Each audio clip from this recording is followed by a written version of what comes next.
Hi, Alexa. Welcome to the Integrative Health Coach Success Podcast. Thank you, Julia. I'm so excited to be here. Yes, we're excited to have you. And I can't wait for you to share with our listeners what you're currently doing in the health and wellness space and, everything that kind of makes that a successful practice. So if you would, could you share a little bit what you're currently doing with your clients? Yes. So right now I do exclusively one-on-one coaching and consulting, and my clients are mostly people who have a form of inflammatory bowel disease, IBD. So typically it's Crohn's or ulcerative colitis or microscopic colitis. And we work together to help heal their gut in phases and help them be able to tolerate foods again and resolve their symptoms.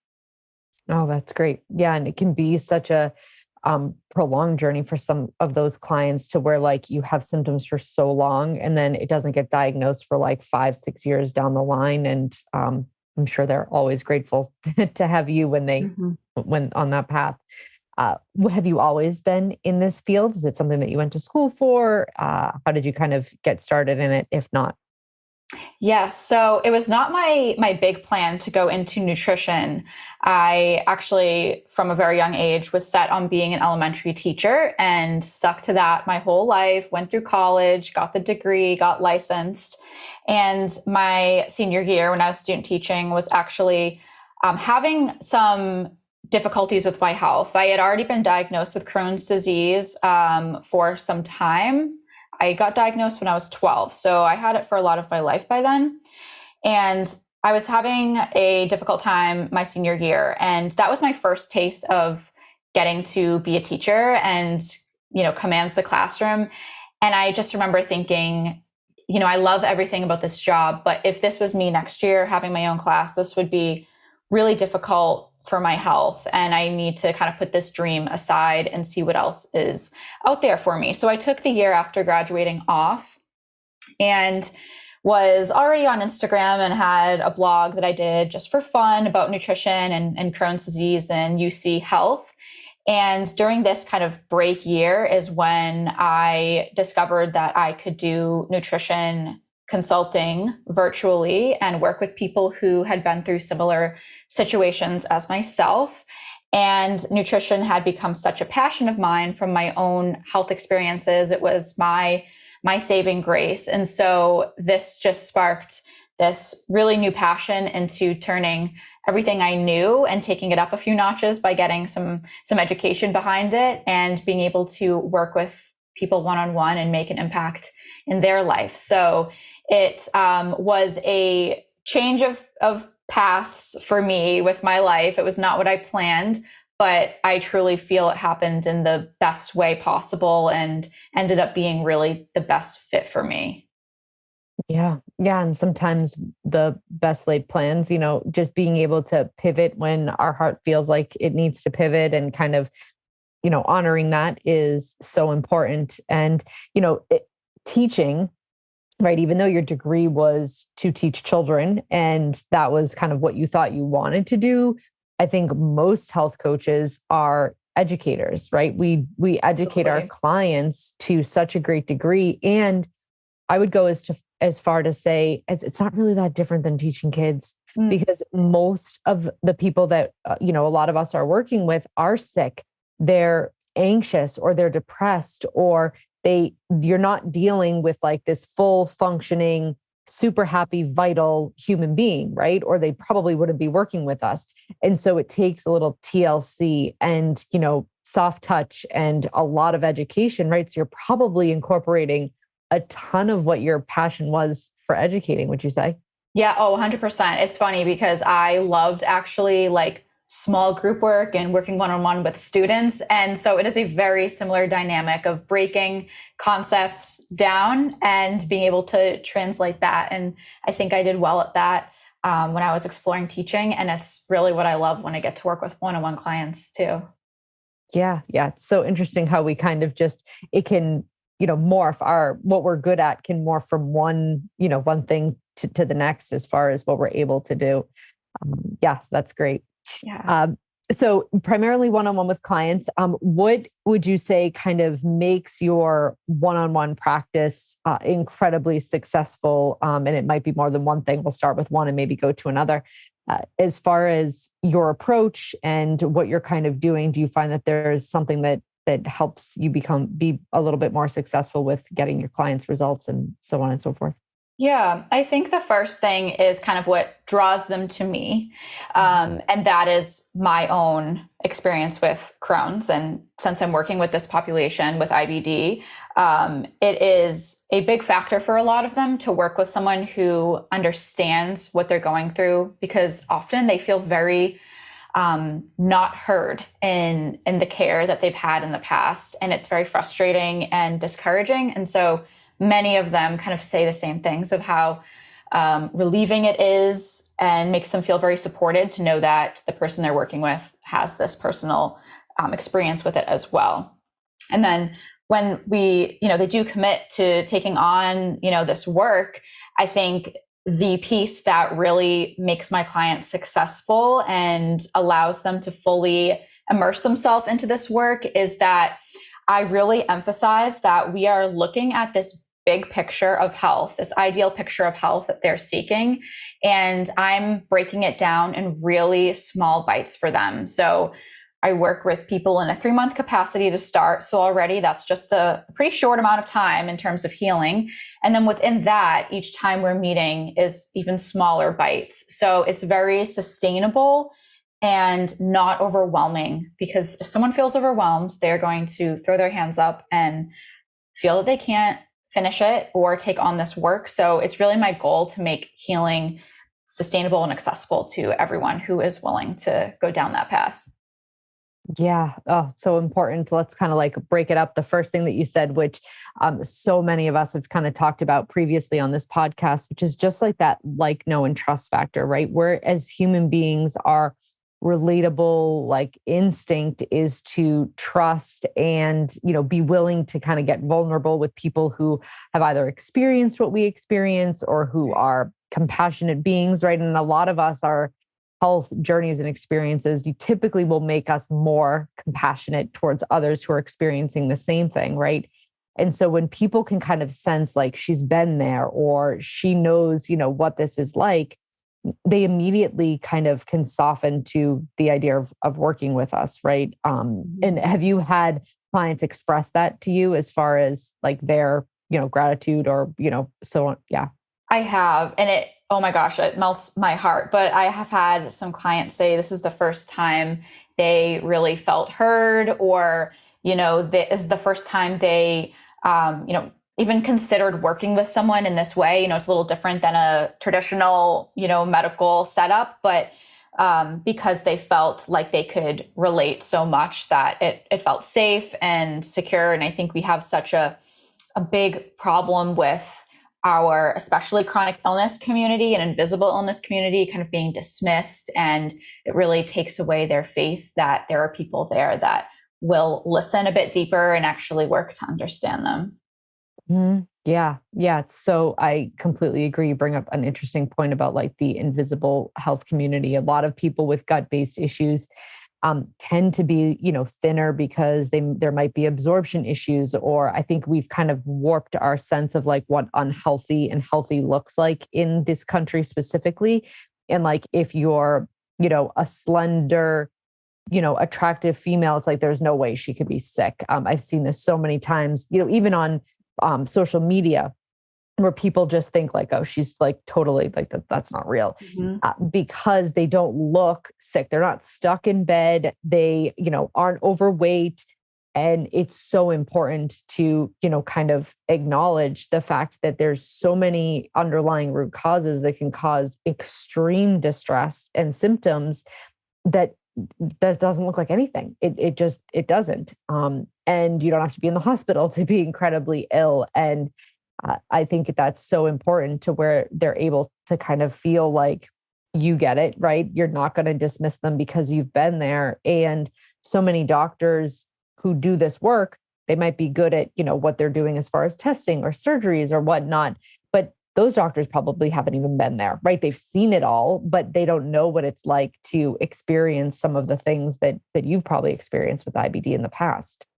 Yes, I agree with all of that. And the you don't look sick piece too really hits home, I think, to everyone who has had some health issue that is not super evident on the outside. It's really easy to dismiss someone's health just based on their appearance, because we do have that warped sense of what's healthy and not. And kind of, if you have that slender physique, you're kind of written off as like, how bad could it really be? They look fine. Right. Yeah. And I think too, one thing that we often overlook is, and not us, but maybe allopathic medicine, that's so important, is for someone's body to heal, they actually have to like get themselves out of fight or flight. Right. And when you're constantly like at doctor's appointments and trying to like convince someone that you're not feeling well, and you aren't feeling heard, seen, comforted, safe, and it's hard for the nervous system to actually be calm enough for the body to heal, right? Because we can't heal in fight or flight. And sometimes I feel like relationships with health coaches, the most important part of that relationship is simply just to regulate their nervous system. Maybe they're still working with their GI specialist, but to just regulate their nervous system, to be kind of like their partner and like, I'm here, I'm with you, I'll kind of walk alongside this journey with you. And kind of teach you what I know, is oftentimes the biggest thing that they take away from it. Forget all the other really useful things you're teaching them about nutrition and all of that, right? Sometimes it's just being able to like relax into somebody else's care. Yes. And I will say, the longer I do this, the more it's evident to me that most people can quickly adapt to those, nutrition changes and supplements. But it's the piece that takes us longer and is the one we have to drive home more, is that nervous system regulation and feeling safe in the body again and managing stress. It's less tangible, and it also just goes so much deeper and has so much more behind it from all of the experiences this person has gone through. So it's absolutely, I would say, like, the bigger piece. Nutrition, we kind of can get into a good maintenance mode after some time. And that nervous system piece is the one that takes practice and takes a lot longer to get down. Yeah, absolutely. Because it's been formed. The nervous system really has been formed since, the day we were born. Well, I would argue maybe even in utero, but there's so much, like you said, behind it that comes into play. And sometimes that's the thing that, needs the constant fine tuning after somebody learns, the basics of nutrition and stuff like that. But for some people who maybe don't have the willingness or the capacity to even like do super deep work, sometimes just having somebody present there with them is enough to kind of fan the flames enough that they're able to, like you said, step into the work and have some success with it. Yeah. For sure. Yeah.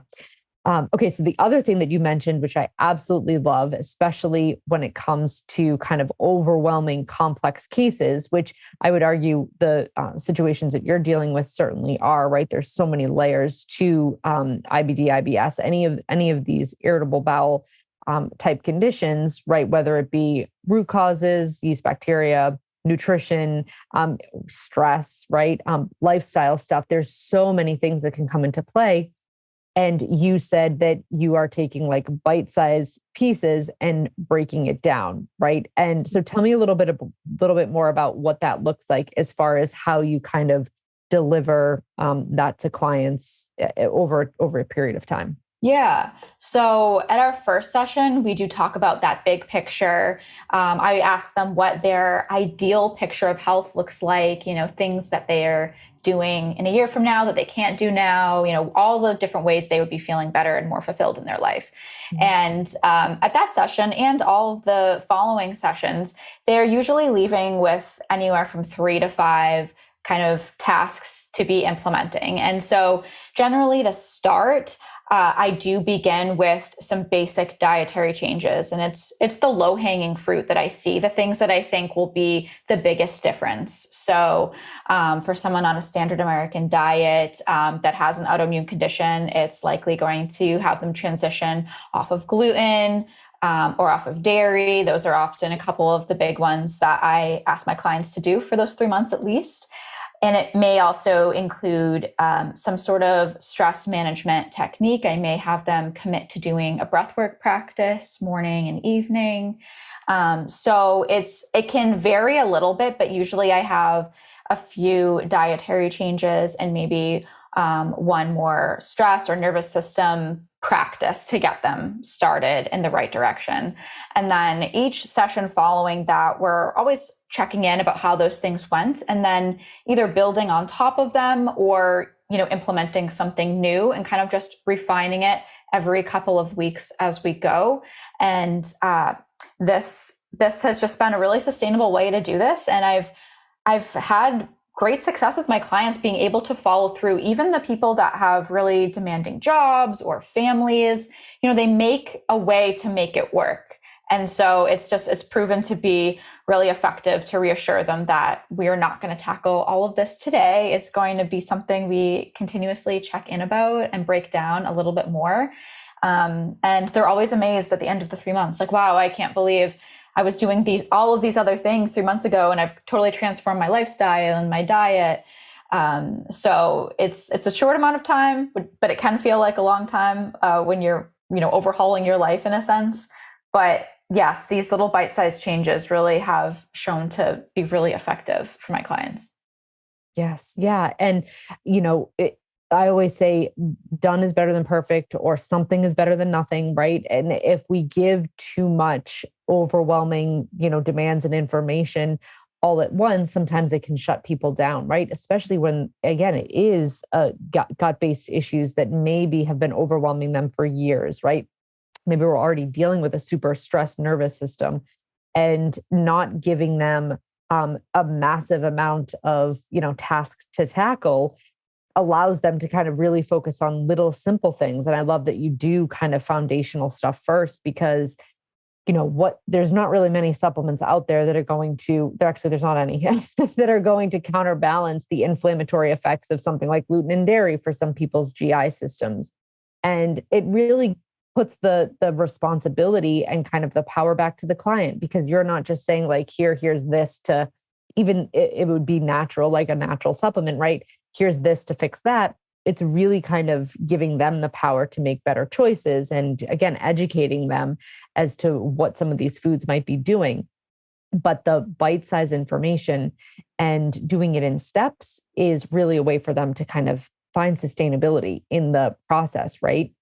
Yeah. And the other benefit too is that they feel the benefit from doing those couple of changes at a time. So it's like, oh, wow, I never would have thought this food was bothering me. I thought this was, one of my safe foods, or I can't believe the difference that I feel with doing breath work every morning. It's really made me feel more grounded to start my day. So making those changes in shorter groupings too helps to see how impactful they are.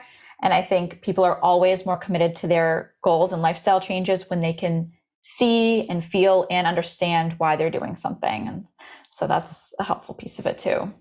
Yes. Yeah, absolutely. It's that snowball effect of just, one change leads to these benefits. And like, then it gets them curious and, wanting more. Okay. So if I could feel this much better from just doing that, right. I know there's other things that I could be doing. How much, greater could I feel? And then again, it just builds more of that trust. And like you said, if someone's feeling better and they can see the benefit of what they're doing and they understand how it's impacting their body, they're going to be so much more likely to either just continue those things or also start adding in some other, next steps as far as whatever else you have kind of coming down the line. Do you do anything after like nutrition and stress?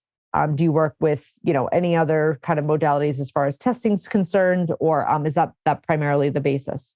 I do blood work. So I do run blood labs, and that's typically the extent. If needed, we may do a GI map.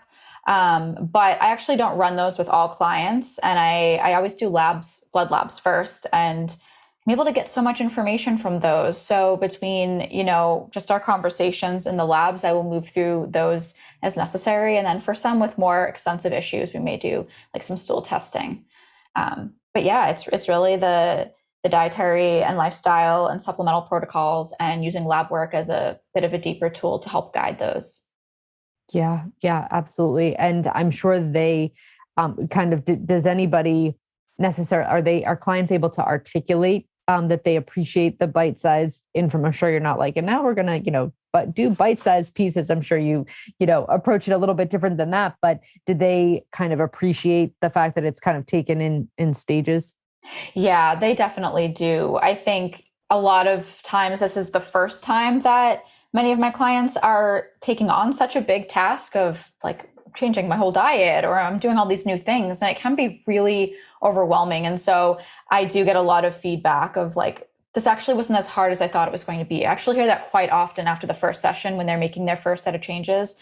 We'll do our next check-in and they'll say, it wasn't as hard as I thought it was going to be, or this was tricky at first, but I'm getting my groove now.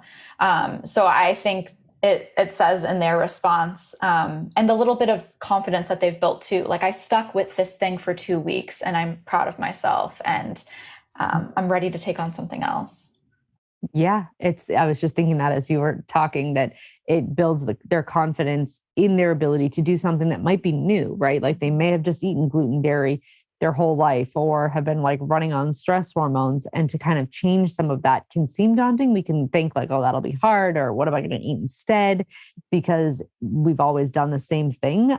But they probably, like you said, builds their confidence to such a great degree that they know that either they can continue on with that, or take on something new in respect. And like, even as you were talking, I'm thinking like kids, right? It's no different. Like my son recently said to me, he's like, I can't do multiplication. And I like gave him like a few objects, and I basically gave him a multiplication problem without putting it on paper. And I'm like, you can do multiplication. You just did it. That was the answer. And all of a sudden he was like, okay, give me another one. Right. But kids and adults, like, we oftentimes think that our brains work so differently, but they don't. Like, we're still those kids that like, we need to prove our confidence to ourselves. We, need to kind of have somebody that we know is in our corner. As adults, we're just kids in big bodies. Yeah, no, that is so true. And as adults, we oftentimes need very similar things. And if we can kind of, again, do an approach that feels comforting and supportive for an adult, it oftentimes might be something that, same way we would teach a child, right? Here's a small piece of information. Do you feel comfortable with that? Now we can move on, right? It's not, and I'm only saying that because of your, you think you're not using your degree, right? But I'm sure there's so much that you learned at some point in just your natural love for teaching, that it's all kind of tied in together. Yeah, no, I love that you're highlighting that. And it just made me think too, like, you put a child in a supportive environment and you show them demonstrations like you did with your son, and you put an adult in a supportive environment and they do things that they didn't think they could do or that were difficult before. And it's just changing some of the dynamics, and then they can succeed. Yeah. Yeah, absolutely. And it sounds like silly, right? Like there's, so many men that would probably listen to this podcast and be like, oh, treat me like a child. But like, it's just, you're tapping into, you're not like making it known, but you're just tapping into that subconscious basic human need that we all have to be heard, seen, supported, safe. Mm-hmm. And it doesn't really change just because we become adults. We become adults and we do things that we need to do based on whether we have a family to take care of, or there's stuff that we do that we don't want to, that kids might not necessarily do, but we still have the need when it comes to, learning, making, new decisions, right? That we would have as a child, I think. Yeah. Yeah. No, you're on point with that. Yeah. Were there any challenges that you kind of faced when you were transitioning from doing kind of your degree with, and I know you didn't work too long, in a school, it's not like you had a career for years and years that you had to transition from, but was there any obstacles that you found either within yourself or other people when you transitioned from, early childhood education to doing what you're doing now? Yes, I think one of the biggest challenges was stepping into the expert role and presenting myself as such when it came to kind of the sales and marketing piece. Not something I had any practice with before, of putting myself out there and communicating with the people I was trying to help. I think that was a skill that took time, and I'm still always working on doing better. But it's that piece of you're running the business, and you are the salesperson and the marketer and also the nutritionist, and figuring out how to get in touch with the people I wanted to help, and how to use the language that resonates with them, and position myself as the person that can help them. That was a whole new world. I did nothing with business or sales or anything in college, and I worked with a couple of coaches along the way. That was really helpful, and just listening to podcasts and reading blogs and things about running businesses was helpful. But that was certainly a total pivot of my role in this new job. Yeah. I can imagine that would be. Did you find that it was more like the logistics side of it? So like how to actually like physically market and, present as the expert, or did you find that it was also the confidence to do so? Or was it a little bit of both? Could probably be a little bit of both. It was both. And it's interesting because I did have a blog and an Instagram before, making it the basis for my business. And I think I particularly struggled a little bit to make that transition, as I'm just somebody who posts about this because it's my personal experience and it's a passion of mine. And I do it just kind of therapeutic and enjoyable. And it took some time to realize I had to take on a different strategy. So for like the actual, marketing piece, it's different, when you're posting just for fun, for yourself, as to opposed to trying to reach people that you want to help. So it was that like tangible, like how do I change my actual marketing stuff, but the confidence as well. And I think it also had to do with that piece of like, oh, I'm just somebody who does this for fun, or no, this is actually going to become the digital space of my business, and now I need to step into that and own that I'll talk about this professionally as well as personally. Right. Yeah. And that's such an interesting, I didn't realize that you had already had an Instagram page started where you were sharing all that information before it was even your business. Right. Right. But even more like that just speaks to the passion that's behind it, right? When you're like sharing this for no reason other than just because it's therapeutic for you, you probably feel good sharing the information that you learned with others, and then making it your business, kind of required some pivot pieces, but you were already ultimately sharing it. That's super cool. Yeah, it was a good launching pad for sure. Yeah. Yeah. And if somebody's kind of listening and they're interested in kind of where, they're dealing with Crohn's, or they have a lot of clients, Crohn's, colitis, any like resources that you really love as far as books or podcasts, or anything specific that you have found, important in your path? So it's kind of funny. I feel like I need to broaden my horizons when it comes to books and podcasts and things, but hasn't been a lot of tools book-wise that I have used. I definitely hop around to different health podcasts just to broaden my knowledge and just my knowledge, and hear how others approach different health topics. Yeah. But as far as gut health or Crohn's, I have a book and an ebook for that. And I also love to talk to other practitioners if, they ever have questions about clients that they're working with. But yeah, I don't know. I haven't used a lot of books or like IBD specific podcasts as well, but I do love soaking up any gut health podcasts that I can, and just hearing about different experiences and how other practitioners are helping their clients. Yes. Yeah. Experience is the ultimate teacher. Yeah, for sure. And you have that. So that is probably the primary driver. If people are listening, where can they kind of find you on all the places that you show up, social media, websites, all those places? Sure. So my website and Instagram are both Girl in Healing. So girlinhealing.com or Girl in Healing on Instagram. And if somebody wanted to reach me by email as well, they could. It's linked in both places, but my email is alexa@girlandhealing.com. That's great. Yeah, and we'll link that all in the show notes. Thank you so much for being a guest on the Integrative Health Coach Success podcast. This is such a great conversation, and I appreciate you being here. Thank you so much. I had a lot of fun. Thanks, Alexa. Bye.